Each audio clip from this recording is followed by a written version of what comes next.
संदीप जी नमस्कार, वीरेंद्र बोल रहा हूँ दिल्ली स्टूडियो से। सर, अगर मैं बीते एक साल को देखूं तो उसमें जिसने सिर्फ इक्विटी पर अपना मोह नहीं रखा, जिसने सिर्फ डेट पे अपना मोह नहीं रखा, जिसने सिर्फ गोल्ड पे अपना मोह नहीं रखा, उसने पैसा कमाया है। जिसने मल्टी एसेट अप्रोच रखी, जिसने डायनामिक अप्रोच रखी। दरअसल मैं अपना प्रश्न इसलिए पूछ रहा हूँ, मैं एक बेस बना रहा था जो आपका डायनामिक एसेट एलोकेशन फंड है, एनएफओ जो है, जिसमें आप 6 अप्रैल तक निवेश करने का मौका है। थोड़ा इसके बारे में बताइए एग्जैक्टली। और एक डायनामिक अप्रोच इस बाजार में इस वक्त, specially when debt is doing well, equity में एक जो डिप आया है वो बाय करने लायक अच्छा है, स्पेशली भारत में। इस फंड के बारे में थोड़ा सा बताइए जिसको आप खुद भी मैनेज करेंगे। ओके, तो वीरेंद्र, इसमें जैसे हमने बोला कि ये हमारा, जैसे इंडस्ट्री में इस कैटेगरी को बैफ के नाम से ज्यादा जानते हैं, बैलेंस एडवांटेज फंड। हम लोग से भी हमको ऑप्शन देता है, इसको हम लोग बैफ के नाम पे पोजीशन कर सकते हैं या डैफ के नाम पे, डायनेमिक एसेट एलोकेट। हमने प्रेफर किया इसको डायनेमिक एसेट एलोकेटर बोलना, क्योंकि हम, ऐसा आपको पता है कि हमारा हाउस ही बहुत डायनेमिक तरीके से मनी मैनेज करता है, क्योंकि हम लोग ये बहुत खुल के बोलते हैं कि we all live in dynamic world. Okay, अगर हमारा वर्ल्ड ही इतना डायनेमिक है, डेटा पॉइंट डायनेमिकली चेंज हो रहे हैं, तो हमारा मनी मैनेजमेंट स्टाइल स्टैटिक कैसे हो सकता है? ओके, उस बैकग्राउंड से ही हमने अपने पूरे फंड्स को हम चलाते हैं। अगर आप देखेंगे लास्ट 3-5 साल में हमारा अच्छा आउट परफॉर्मेंस रहा है, अच्छे रिस्क एडजस्टेड रिटर्न दिए हैं। तो जो डायनेमिक एसेट एलोकेटेड फंड जो हम लॉन्च कर रहे हैं, इसकी यूनिक ब्यूटी क्या है कि हम लोग को इसमें फ्लेक्सिबिलिटी है। इक्विटी साइड पे हम 0 to 100 और 100 से 0 तक का एक्सपोजर कर सकते हैं। यही एक ऐसा एक फंड होता है जिसमें रेगुलेटरी बॉडी आपको अलाउ करती है 0 to 100 या 100 to 0, बोथ डेट और इक्विटी में दोनों में करते हैं। पहले हमने इसको डेट टैक्सेशन रखा था ताकि हम उसका भी एडवांटेज लें, लेकिन रिसेंटली जो गाइडलाइंस चेंज हुई उसमें भी हमने इसको इक्विटी टैक्सेशन किया। तो हमारी डेट में थोड़ी फ्लेक्सिबिलिटी जरूर कम होगी, हम 0 to 35% कर सकते हैं, बट इक्विटी में फ्लेक्सिबिलिटी मेंटेन रहने वाली है कि हम 0 से 100 जा सकते हैं, 100 से 0 जा सकते हैं।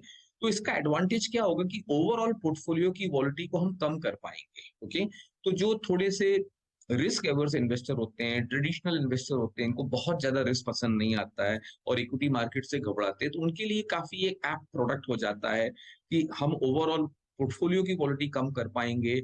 अगर जैसे रिस्क ऑन एनवायरनमेंट हुआ तो 100% तक हम इक्विटी एक्सपोजर ले पाएंगे, और रिस्क ऑफ हुआ तो हम हेज करके एक्सपोजर को नील भी कर सकते हैं। तो उस तरह का फ्लेक्सिबिलिटी इस प्रोडक्ट में रहने वाला है, और हम लोग काफी उत्साहित हैं कि ये हमारे स्टाइल को जो है, तरीके से हम जिस तरह से मनी मैनेजमेंट करते हैं उसको, ये बहुत एप्ट है हमारे लिए।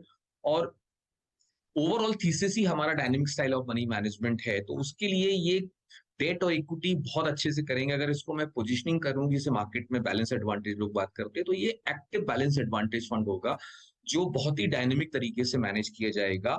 और जिस तरह का हम लोग मैक्रो डेटा समझते हैं, रिस्क ऑन या रिस्क ऑफ, उसी तरह का स्टॉक को मनी फ्लो या सेक्टर रोटेशन, स्टॉक रोटेशन, जिस तरह से मार्केट में आपने देखा कि वॉलेटाइल एनवायरनमेंट में एक्स्ट्राऑर्डिनरी अपॉर्चुनिटी मिलती है, उसको हम प्ले आउट करेंगे। जैसे अगर एग्जांपल के तौर पे बताऊं कि हर 5 साल में आपको 2 या 3 बार एक्स्ट्राऑर्डिनरी अपॉर्चुनिटी आती है मार्केट में 100% इक्विटी पार्टिसिपेशन के लिए या 100% डेट पार्टिसिपेशन के लिए, तो उसको हम इसमें बहुत अच्छे से कैप्चर करेंगे। इसके अलावा भी अगर हम टॉप 200 स्टॉक्स देखें तो उसके अंदर भी हमको साल में 20 से 25 ऐसी अपॉर्चुनिटी जरूर आती है। कोई स्टॉक एक्सट्रीम निग्लेक्टेड जोन में होता है या एक्सट्रीम एडमायर जोन में होता है, तो हम उसको एक काउंटर या रिवर्स ट्रेड कर सकते हैं और अपने फेवर में इसको कैपिटलाइज कर सकते हैं। तो पूरा थीसिस ये है कि इस प्रोडक्ट की हम कैसे वॉलिटी ओवरऑल कम करेंगे, रिस्क एवर्स इन्वेस्टर होता है उनको किस तरह से अट्रैक्ट करेंगे। तो ये एक्स्ट्राऑर्डिनरी रिस्क नहीं लेने का है इस प्रोडक्ट के अंदर, और जो जिस तरह का भी रिस्क ऑफ का एनवायरनमेंट है, उस एनवायरनमेंट में ये प्रोडक्ट और भी एप्ट हो जाता है। का रिस्पांस मिला है, स्पेशली क्योंकि आपने अपने इस पर्टिकुलर एनएफओ को रिपोजिशन किया। अब वो डेट म्यूचुअल फंड में जो इंडेक्सेशन का फायदा मिलता था उसका फायदा निवेशकों को नहीं मिलेगा। तो क्या निवेशक थोड़े से निराश हैं उसको लेकर, और किस तरह का रिस्पांस मिला है? Have you had to sell it doubly harder versus what you would have done earlier? In fact थोड़ा सा इजी हो जाता है, क्योंकि इंडस्ट्री में बाकी सब, अगर हम इंडस्ट्री को कंपेयर करें, सभी लोग इसको इक्विटी टैक्सेशन से बेचते थे। हम लोग ने थोड़ा सा अलग करने की कोशिश करी थी कि जब हमको इंडेक्सेशन का बेनिफिट था डेट में, तो हमने कोशिश करी कि अगर कोई 5 साल का होराइजन से इन्वेस्ट करता है तो डेट टैक्सेशन और इक्विटी टैक्सेशन पुराने समय में इंडेक्सेशन का बेनिफिट लेते हुए डिफरेंशियल कुछ 66 बिप्स का आता है, तो 0.66% का डिफरेंस आता है, वो मीनिंगफुल नहीं था। तो हमने सोचा था कि एक हमको अगर टैक्सेशन में कोई बहुत बड़ा डिफरेंशियल नहीं है, तो हम इसको डेट टैक्सेशन की तरह चलाएंगे। तो उसका एडवांटेज था कि हमें 0 to 100% की फ्लेक्सिबिलिटी डेट मार्केट और इक्विटी मार्केट दोनों में मिलती थी।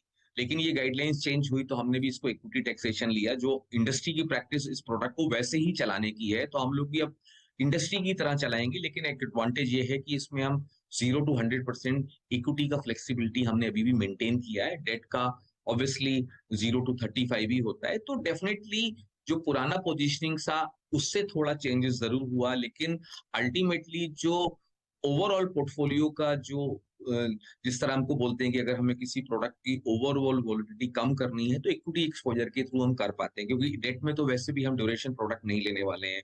हम इसको मनी मार्केट इंस्ट्रूमेंट पे ज्यादा फोकस करेंगे जो स्टडी रिटर्न्स देंगे और ड्यूरेशन रिस्क नहीं लेंगे। तो थोड़ा फर्क जरूर पड़ा है, लेकिन इंडस्ट्री का इसी तरह का प्रैक्टिस है, तो बहुत लोगों ने इंडस्ट्री में अप्रिशिएट किया है कि इक्विटी टैक्सेशन आपने कर दिया, तो ये ज्यादा अच्छा है, हमको समझाना नहीं पड़ता, ये प्रोडक्ट एक्सेप्टेड प्रोडक्ट है, काफी बड़ी कैटेगरी है। तो सरप्राइजिंग रिस्पॉन्स ज्यादा अच्छा हुआ है कि ये चेंजेस करने से। अच्छा, आई गेट योर पॉइंट, तो आपके लिए अच्छा ही है।